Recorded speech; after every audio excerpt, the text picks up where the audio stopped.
hello to you. So very, very kind of you to join me again as I continue on my journey through Wheel of Time. This month, I'm going to be focusing on The Great Hunt, and I'm really excited to share with you all of my thoughts and reflections, questions, concerns, chapter by chapter, that I have been writing down in my trusty notebook as I read through the books. So as I said, at the end of every single chapter, I stop, I write down what I'm noticing, the questions, all that kind of stuff in my notebook. I take up one page, no more, no less, sometimes a bit less. And then now what I'm doing is reading them to you. I finished reading The Great Hunt now. It was wonderful. I'm just going to get that out there. I enjoyed it. So this is going to not necessarily be a rave review or anything. I'm just talking about how I experience it. And you will notice that sometimes I will miss things, sometimes I'll be completely off base, sometimes I'll fixate on the smallest little detail, and at this stage I also really can't stand Matt, so occasionally I may go off on little rants about how much I don't like him. But that's fine, that's what we're all here for. This is my adventure, my read through of The Wheel of Time. Today's video is going to be from the prologue to the end of chapter 6. So let's begin with the prologue. In the Shadow. This was fantastic. What a great atmospheric way to start the book. Raise a whole heap of questions and not answer them at all. Who Bors is? Got no idea.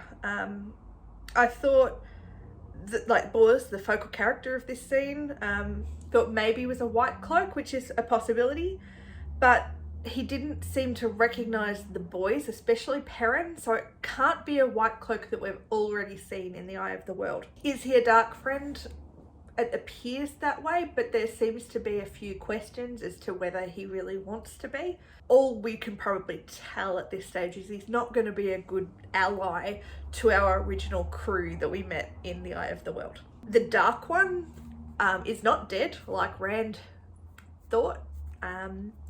I did suspect this at the end of book 1. I think in the last video for the Eye of the World, I did say that it would be a really cool thing for Robert Jordan to actually kill the Dark One off at the end of the first book and then take the whole series in a different direction.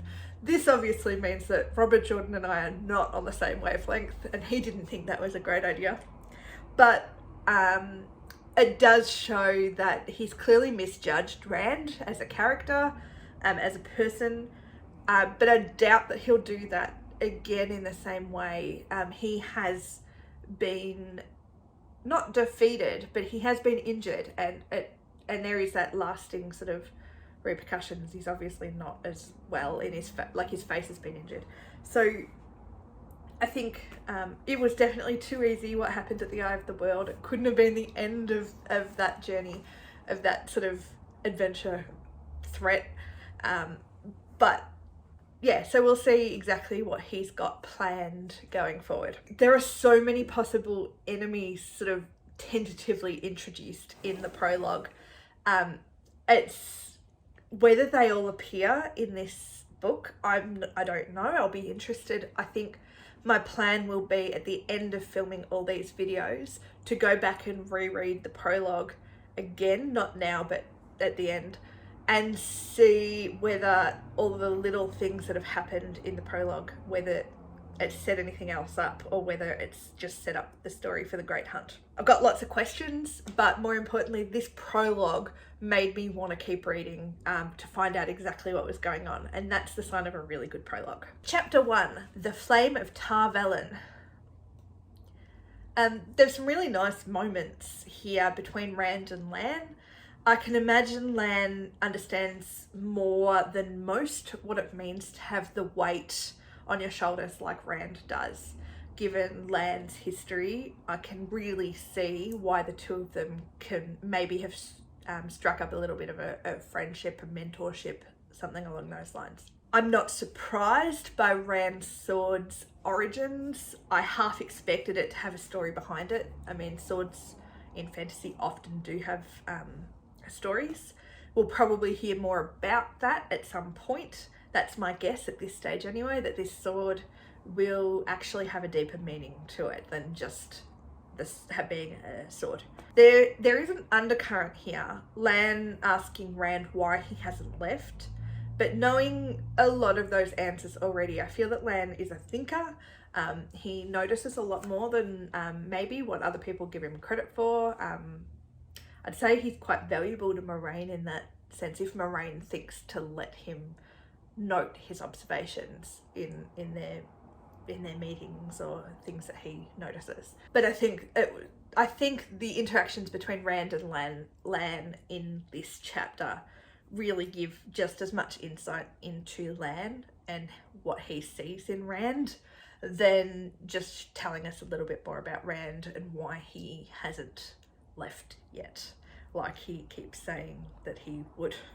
Where in this chapter, where has Moraine been in between the events of the Eye of the World at the end of that and now? Where has Moraine been, and why hasn't she been associating with Rand? Where has she been? What's she been doing? And more importantly, I suppose, why have the Aes Sedai rocked up? It doesn't make a lot of sense. I really would have thought, especially given the title of the chapter, I assumed that they would have been arriving in Tarvalon, but instead they've come to the crew, the group from the original book. So yeah, it was not what I was expecting. That's cool. I like things that take me by surprise. Why is it though that Moraine is not talking to Rand? Is she avoiding him for a particular reason? Is she waiting for the other Aes Sedai to arrive? I suppose, at a guess, it's because she doesn't want to impact the pattern too much.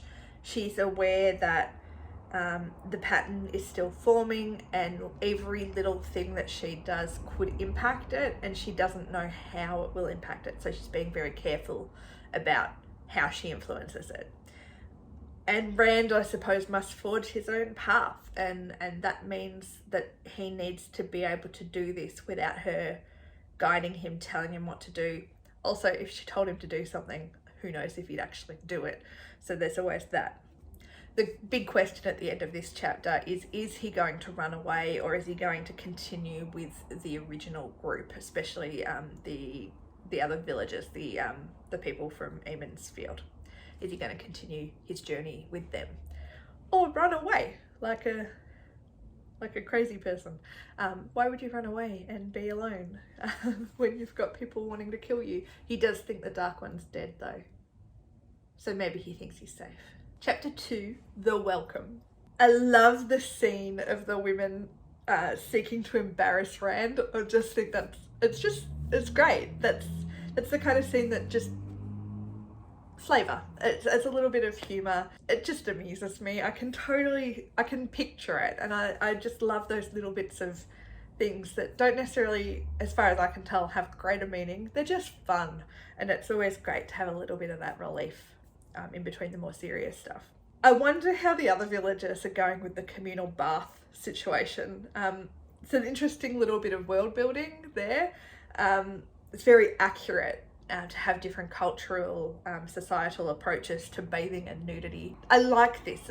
It's that great bit of world building that made me smile. Like, it just made me happy to just see the different cultures in action.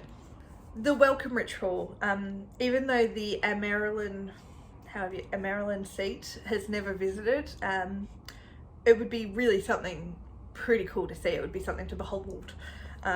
Did anyone know she was coming? Did she warn them in any way, shape or form that she was on her way, or is this just completely by surprise? I feel that they should know that she was on her way though, scouts or a watchtower or something, even if it had only given them a short period of notice. I feel that someone knew that she was coming, and maybe they just didn't tell anyone because it wasn't necessary for anyone to know. Did someone suspect that Rand was about to run? Is that did someone guess that that was what was happening? Who ordered the lockdown? Was it Moraine? Was it Lan? was it other Aes Sedai who didn't want anyone leaving before they were talked to? Who was it? Who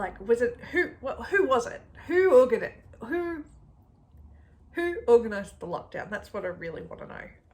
I think that could prove to be an important thing if it wasn't Moraine, who else could it have been? That no one else really knows who Rand is, do they?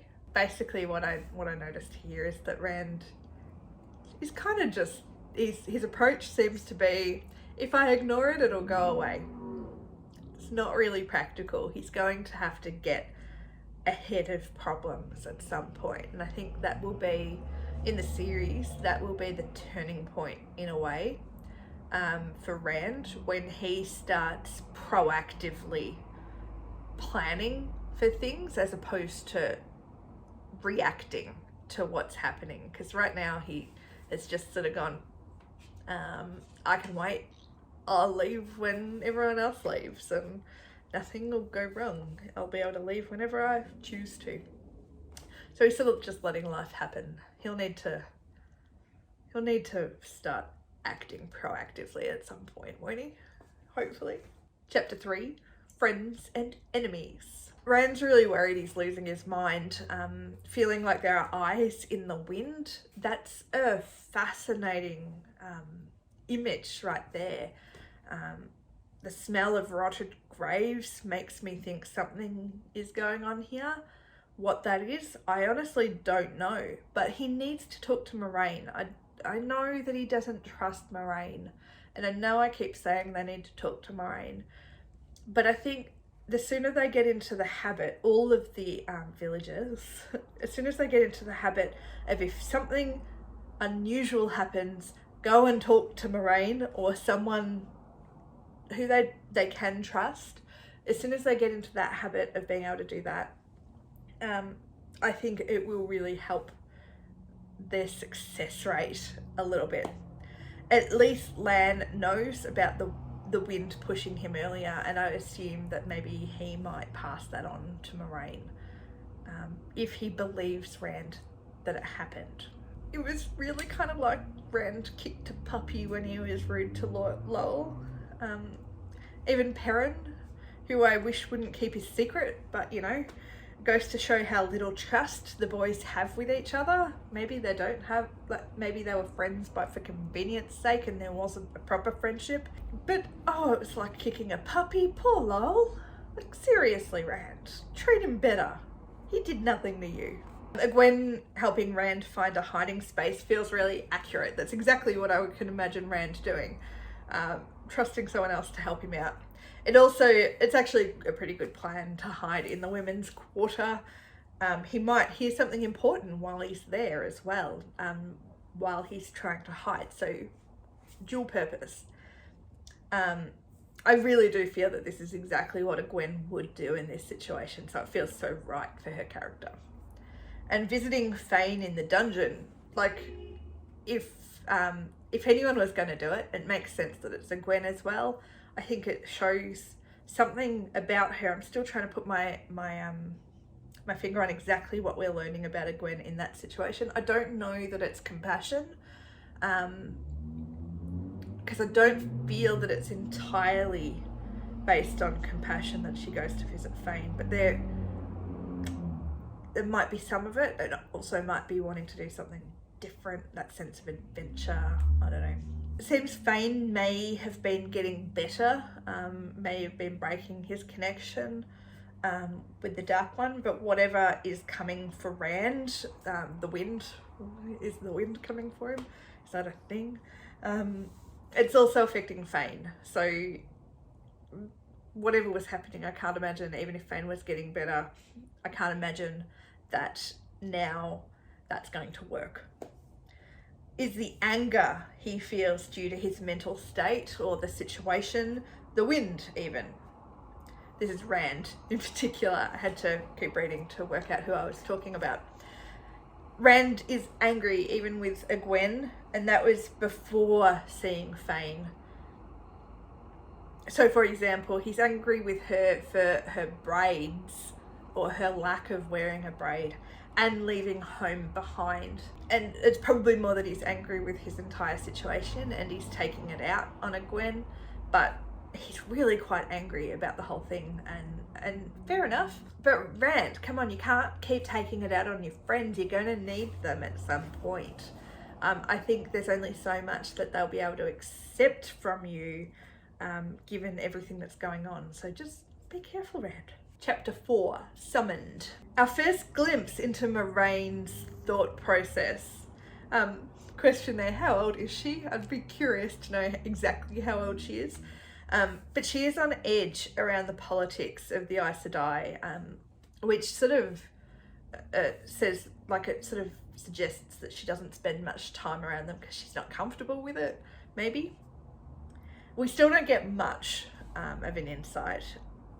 It makes sense though, given how guarded she is, that we wouldn't gain a huge insight into her. I think small steps with Moraine. There is also no need for her to be viewing this meeting as if she doesn't know what's going on. I think Rand's perspective is quite different because he's someone new to the world that he's living in, the experiences, the information, the world as a whole. They're new things for him. Whereas Moraine, this is not new. So we're not going to get that same level of detail or information insight that we get from Rand, and even Perrin when we've seen him. From Moraine's perspective, she's not noticing the same things. She's a lot more guarded because she knows them, we're not hearing them. So I think it's an interesting thing that I hadn't really thought about until reading this point of view, that yeah, even getting those insights into new characters, we're not necessarily going to get the insight that I would like. But it's a start. Some more fascinating characters and intrigue. The Merlin seat. I apologize if I'm saying that wrong. And Moraine obviously know each other as friends, probably from before they became the seat. She's an ally, even if having to play a careful game of politics, and I think it's really important. Whether they stay on the same page, I don't know, but really important that it's good to see Moraine does have an ally in this. So the unrest is not just in Camlin, and with the White Cloaks, the Aes Sedai are restless as well, and potentially on the edge of mutiny, which I think is just fascinating. What a great world to have just jumped into, all this intrigue and unrest without necessarily obvious reasons as to why at this stage anyway. Chapter 5, The Shadow in Shinar. This was a huge chapter. Really, I'm going to break it down in 4 parts. Even if the last was quite short, it was still really big in content. So part 1, much more insight into Moraine and her plans, although she's still holding quite a bit back. 20 years she's been working towards this moment in time, and that is probably even longer than Rand has been alive. Still trying to place his age. Don't think they've said it outright, but he must be around. He's not quite 20. She wants the boys to stay together. No idea about the girls. I don't know whether she cares as much about them. They need to come into their own though. I think it's becoming really clear that Moraine wants them to I suppose, be their own people in a way, but guided by her and what she wants of them. The second part, we see the White Cloaks in action in an unrelated part of the world. Does this link to the prologue in some way? Is what happens. I honestly can't make a really clear connection, but I'd say that given the location, there is a connection there. So the third part, is Liandrin a dark friend? I'd say that this is quite likely, but she also just could be a power-hungry person. Her inner thoughts were really telling, and I like when we see her contradictory thoughts versus the actions and what she puts forward to everyone else. I think that's a really great use of point of view in this sense. So the last part of this chapter, Fane is being let loose, but by who? Is it one of the Aes Sedai, or is it the main group, like the villagers? Has Gwen decided she doesn't want him, doesn't want him trapped? I'm not sure. It's bound to cause issues for Moraine though, and her plan, unless she let him out. Maybe Moraine let him out. I think that's unlikely. Then it sort of made me think, is the wind Mordeth? as opposed to the dark one. That would be interesting. So maybe there is more of a connection with Mordeth than I first thought. The final chapter for today, chapter 6, Dark Prophecy. It's always really cool when you see a prophecy from two different perspectives. So we've seen little elements of the light prophecy, if you will, and now a little bit of the dark prophecy. Any chapter that starts off this slowly, Rand sleeping and having a conversation with Nynaeve, pretty laid back, seems to end in blood or quite significant danger. Whereas Tom and Head, though, it was referred to in the prologue, people, strangers, had landed there, I believe. Perhaps it's in Tarabon. I'll look at the map at some point. There is obviously then a connection between Fane, or who rescued him in some way, and Bors, the white cloak from the prologue. Leandrin has so much anger towards men. Is it all men? Is that normal? She went to Amalisa, the Lord's sister, for help rather than the Lord or the guards, and was trying to get around the Amarylline seat. That's interesting in itself. She doesn't feel that she needs to follow proper protocol, given the way this society seems to be set up. You would have gone to the Lord first, but I guess with her feelings towards men, that wouldn't make sense. And the question comes up again, who prevented Rand from leaving earlier? Will he wait for Matt? Gwen will be upset if he leaves without saying goodbye, but I think she'll understand why in this situation. And I think in this chapter, there's a really sort of that stereotypical thing that we see even in like Harry Potter, when saying the Dark One's name, giving the name power. Obviously it means something in this world, but it's definitely like a Voldemort reaction, like it has that same thing. So I would assume that J.K. Rowling has read Wheel of Time at some point. But yeah, names and power and people's reaction to it, whether the name actually has power or whether it just causes a reaction, I don't know. I'll be interested to see if that actually comes into play about names, because that is something that does pop up in different fantasy stories, and different names mean different things, and who knows, I'm sure I will find out at some point. But there you go, that is my first video on the Great Hunt, and there will be 7 more of these as I read through my thoughts and reflections, commentaries on what I'm noticing as I go through the book. So I hope you enjoyed it. Did you notice the same things as me when you read the Great Hunt for the first time? If you're reading it for the first time, have the same questions arisen in your mind, or have you got a whole list of other questions about where this book is going and what's going on? I'm looking forward to reading what you've got to say and sharing more about what I've experienced as I go through. So definitely subscribe to make sure you know when I release new videos, although they come out typically on a Wednesday and a Friday, roughly. Subscribe, like the video, comment down below, and I'm really looking forward to going on this journey, so stick around.